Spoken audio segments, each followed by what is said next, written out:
quick size up of the job.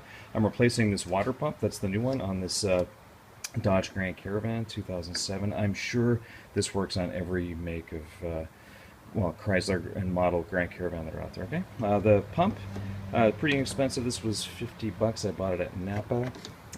The way it works is there's an impeller that spins. The pump is stuck onto the side of the engine, and the impeller sits in a pool of coolant. So as it spins, the coolant moves through the system. It spins because on this side, attached already to the car is a pulley, a round pulley that just gets bolted onto this fitting right there. As the pulley spins, it just turns the impeller. The way it spins is there's a serpentine belt in the engine. You can't really see it, but it winds through several components on the side of the engine, one of which is the water pump. So when you start the car, this just starts spinning, all right? There's a little gasket that comes with it. I will attach that on the inside. Do that in a little bit. And the way that you get access to the water pump is, this is the front of the engine. The water pump and all the pumps are on this side of the engine. What you need to do is actually drop the engine down a little bit. So there are 3 bolts right in here on a mounting bracket. You support the engine, of course, I'll show you that. Drop the engine down a little bit so you get access to all the components on the side. And then, you know, replace the pump. It's actually pretty straightforward. By the way, if you have the right tools, like if you can lift this car up onto like a stand, and you have all the right tools for releasing the serpentine belt, etc., you don't need to actually drop the engine, but for the most people at home, you will.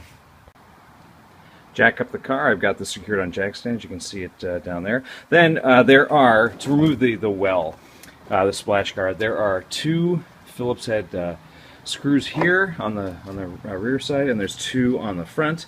Remove those, and then you'll find there are a number of plastic pins that pop into like here and various places. There's 4 of them. Just remove all those. There's one last splash panel. This one here you need to remove. That's the key one. And if you just go under the car and look up, you'll find 3 of those plastic pins.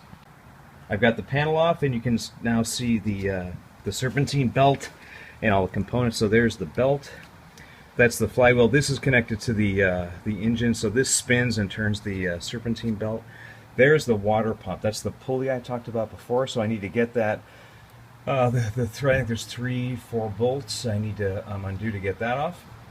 And you can see how it's wedged up in the, you know, behind the frame of the car. So I'm going to drop the engine so I can get access to that pulley and the bolts, and just make it easier to get the water pump out. Up here, that's the tensioning pulley right there. There's a 1/2 inch square hole, a fitting, and that's where you would, if you have the right kind of tool, it just slides up there nice, and the socket head fits in there, and you can pull this tensioning pulley down, and then that releases tension on the serpentine belt. And just word of caution, this is super tight, obviously, so if you're going to mess with this, pull from a safe spot. Don't get your fingers stuck down in the pulley. Alright, so I'll get to work on that now. Alright, to lower the engine, you need to support it from below. Typically the oil pan, which is right there. I put a piece of wood there to distribute the force, the downward force from the engine. You don't want to put just the jack stand up by the oil pan because it will definitely puncture a hole in your oil pan, and that's not good, obviously. The other thing we got to do is, there's the coolant pump. This is metal, that's rubber over there. There's a hose. Just undo the clamp, let the radiator drain, all right? I unclamped that hose right there, pulled it back, and then all I did was I stuck a screwdriver in and created a channel between the metal and the rubber, and that was enough for the coolant to flow out into a receiving bucket underneath. Okay, up top, to get access to those 3 mounting bolts down there, you need vertical space. This rubber air hose is in the middle. That's real easy. Just take a straight head screwdriver, undo that. There's another one on the other side, and then just use, you know, you can just wiggle it out and it'll come right out. Right, there's my socket extension, a 15mm socket head, by the way. And some people remove the air box. I didn't bother. I figured I could get in there, and I did. You know, you just have to, you know, you might bang your hands up a little bit by getting in there with that socket. or you could use a longer socket, of course. They're the 3 bolts, so they're 2.5 inches, 6 centimeters or so long. So they'll take you a little bit to get them out. Anyways, there's the mount, ready to go. And down below, I've got the wood on the oil pan with my jack. I'm gonna support this separately because I'm always scared my jack will give way. Alright, there's the pulley. I've dropped the engine down as much as it would go. I did not want to force it down, obviously. So I've got a very small pry bar here. I found that I couldn't get my socket up into the 1/2 inch hole there, but I've got a little pry bar. So what I did was I just put it up there and then use that to pull down the pulley. Like that, okay? And then that loosens the belt up, and you can pull the belt off, as I've done there. Then, once that's off, you'll find that the water pump pulley, that spins. So to get the bolt off, you need to get some leverage on that, right? So what I did is I got the bolt up by the edge of the frame, got my socket on, and then I found I was able to use just a little bit of leverage up here to prevent the whole pulley from spinning. So I was able to just crank each of the 3 bolts up. Okay. Great. I bolted the pulley, as you can see, right there. So it's loose now. Now it doesn't really come out. I could probably figure a way to get it out, but I think I can just get the bolts off the water pump, like right there. There's luckily you've got the new one, so you know exactly where the bolts are. So there's 1, 2, there's 5 bolts, and I think I can get a socket or maybe a flexible socket extension up there to get them all off, right? I just want to talk about the bolts. There are 5 of them, and you can see one up there, and there's one here, here. They're all pretty easy to get off except the last one, which is way up in the corner.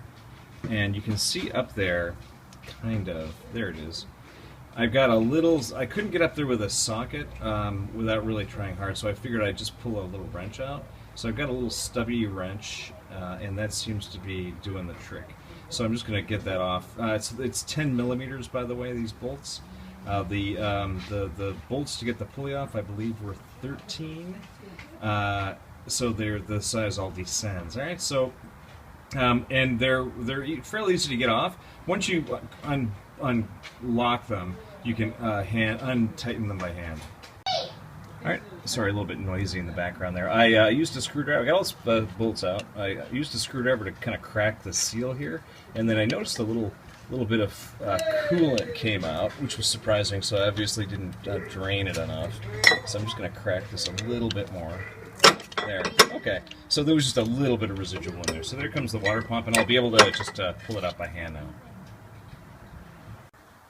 There's the pump that I just took off. The problem I had with this was that I've been losing coolant for many months. I changed the coolant just thinking there was a leak and I wanted to watch for it. There was no leak on my garage floor, so I figured the pump was a problem. Also, what was happening was our heat in the car was not working. It was coming on and off. The thermostat in the car was very erratic, so I figured the pump had just broken. It was not working. And, you know, it's the impeller spins okay. It seems to be, like, the bearing in there seems to be okay. The rubber seal around the outside, I have a feeling that that's the problem. I see some wear and tear down there, and I think that this is where the coolant might have been leaking out. It looks like it's a little black right there, and I think that the seal might have melted. It might have just been put in a little bit improperly. So anyways, we'll swap this out. There's the new water pump. Now I put a little bit of gasket maker around sealant around the black gasket that came with it.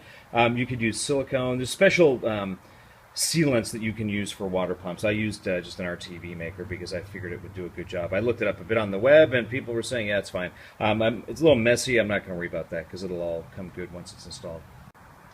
Very important that before you put the new pump in, you need to take like a razor, something sharp. I used, well, it's kind of bright. I used that. I scraped off all the old gunk that had been built up or during installation of the old water pump. So just scrape it all up. I actually put some acetone and whatnot, and I really tried hard to get it all off. I know you can sandpaper it, emery cloth it. Basically, you're just trying to get it as clean and smooth as possible.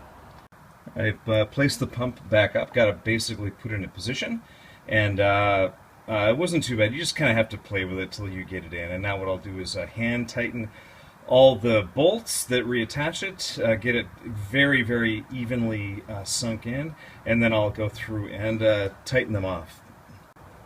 I've got the pulley re-bolted onto the water pump. I hand tightened, as I said, I did the 5 water pump bolts, did them by hand, got them all snug.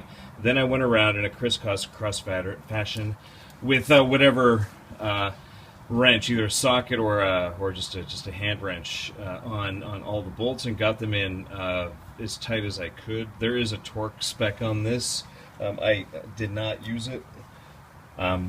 I would look at it if I were you, but it was just too tight to get in there with a socket wrench, or sorry, a torque wrench. So I just didn't use it, but I got it in there tight enough. It was hard to put the water pump in, or get the bolts in. These bolts here, the 4 here, weren't too difficult. The one up in the top left was as hard getting in as it was getting out. So just plan to spend some time messing with that. Getting the pulley put back on, that was a snap. And then getting the serpentine belt reinstalled into the right spot is very straightforward. If you got a question on the belt, refer to the hood of your car because there's a little diagram in there. Okay, so I'm basically done with this video. All I'm going to do now is I'm going to pull the tensioning pulley down, get the last bit of the serpentine belt installed, and then what I'll do is tighten up the before I do that, I'll tighten up the pulley bolts. Then I'll do the serpentine belt. Okay, so look, I'm done with this. Good luck, and I hope this is helpful to you.